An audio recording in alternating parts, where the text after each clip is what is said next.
Probably about a day ago.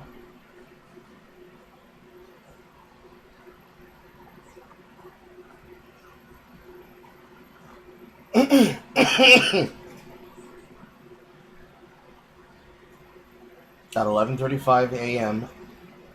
on June 18th, 2026.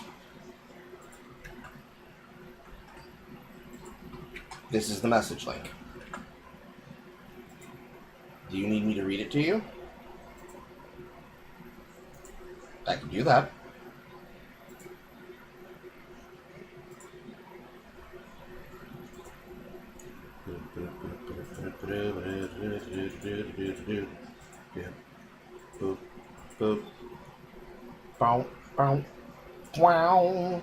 Okay. If you click on the link that I just posted inside the chat room, it'll take you directly to that Discord message. This is what the message said. This came from a chat room.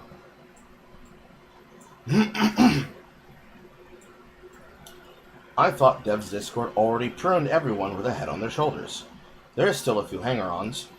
Some likely to post screen caps of Dev trying to hide in his bubble. Others went full soy leftism along with Dev, like his new mod Snitzel, who has become, or likely more was, an insufferable puke, using Dev's same tactics to say something moronic, snark about it, then hide and forget he ever said anything. I don't know if this is Maverick. I'm going to assume that it's somebody else called Maverick Hunter Zero, but I'm going to let you decide to figure that out yourself. I'm just showing you that this message was typed. Some were likely groomed to think Dev is their friend due to being cast out from other friend groups,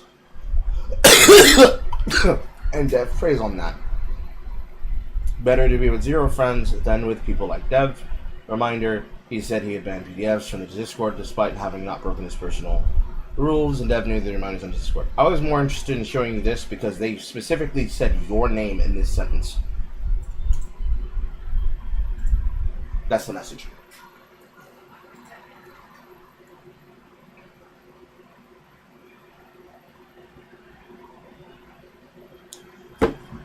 I don't know if that's the same Maverick, but if it is, there's a comment that was made about you. Do with that information what you will. Alas, that's not why we're here. We're here to catch up with what's going on with me, and then talk to all of you. I was just not going to let that slide and let that go without you seeing it.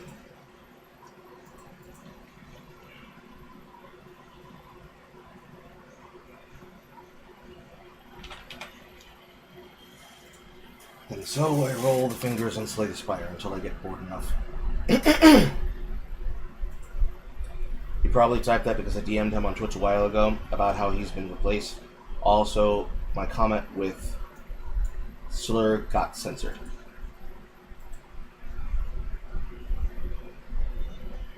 It must have been by the website. I didn't censor it. I have no idea what's going on there, but if you feel like filling me in about it, feel free to do so. While I do that, it's 3:57 p.m. on a Sunday afternoon on the 21st of June. It is episode 51 of the Yap-In with Carl. Carl, where have you been? Well, chat, that's a very easy explanation. Working. The simple answer is I've been working. From literally the beginning of Summer Games Fest, way before the beginnings of Summer Game Fest, to be actual. From the beginning of Summer's Game Fest through here, and continuing on to do so, we've had several things happen in this house. Again, our compressor on the HVAC unit is fucked completely.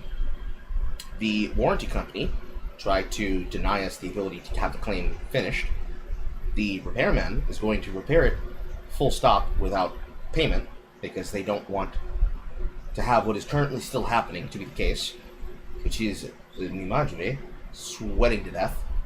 I have been sweating my balls off, working and re-editing a bunch of shit. And from here and there and everywhere, I've been editing working, talking, hanging out, and then also observing several different levels of things that have been happening in the interim as I have been doing my thing. The intended goal was to fully pivot into the Carlton Network branding that I've been doing since forever. However, a lot of shit is just getting in my fucking way, which is hilarious. But we're working through the process as is, because every day is a struggle to not sweat to death while I wash dishes. That's the simple answer. To go into detail, you'll have to ask me targeted questions. However, to respond to what Schnitzel's saying, my problem with Maverick is that he does not know how to be chill. I think this is very clear. I have openly told him this to his face, especially when I was trying to ameliorate and administrate problems on side of a Drake's server before he ended up getting himself banned from that server. Maverick's problem is that he likes to do the same thing that Drake does, but the difference of what I mean by the same thing that Drake does is that he likes to hostage us in conversations, and if he doesn't get the ability to hold us hostage and have his opinions heard and or, as you just said, pandered to and validated, he gets upset and then walks away from conversations that he starts. He also antagonizes people for religious and personal reasons, specifically hiding behind his Roman Catholic faith as a justification for why he wants to attack Jews, like Bilsker, antagonizing people in general, just because he feels like it, and when he pushes way too hard and gets pushback, he then starts to shrivel up and does a bunch of bullshit, on top of other things. It is extremely irritating.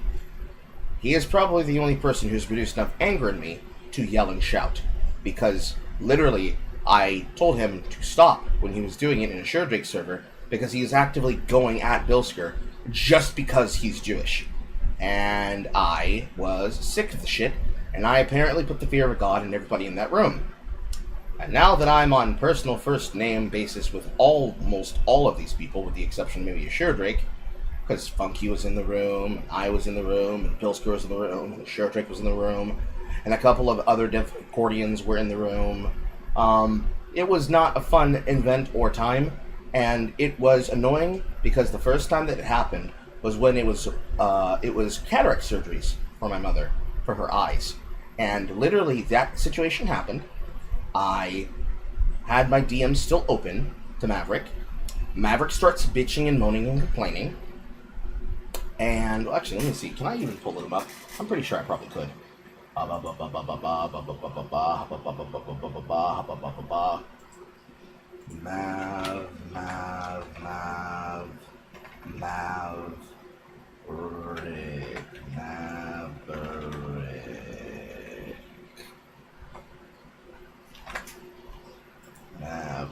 I need to look for his name somewhere else because I don't think it lets you look up people naturally when you block them. Maverick. Maverick. Maverick. Maverick. Maverick. Maverick. Maverick. Maverick. Maverick. Unit cannot be loaded. Maverick. Maverick. Maverick. Maverick. Maverick. Maverick. Maverick.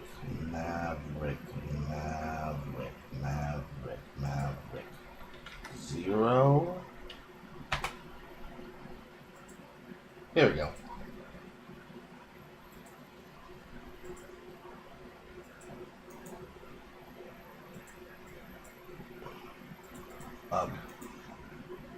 You need to unblock this user before you can jump to the message.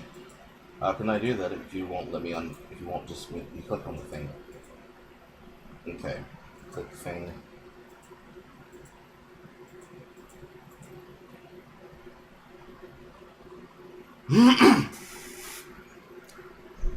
Doing the thing. Tech support. Scroll. Beep.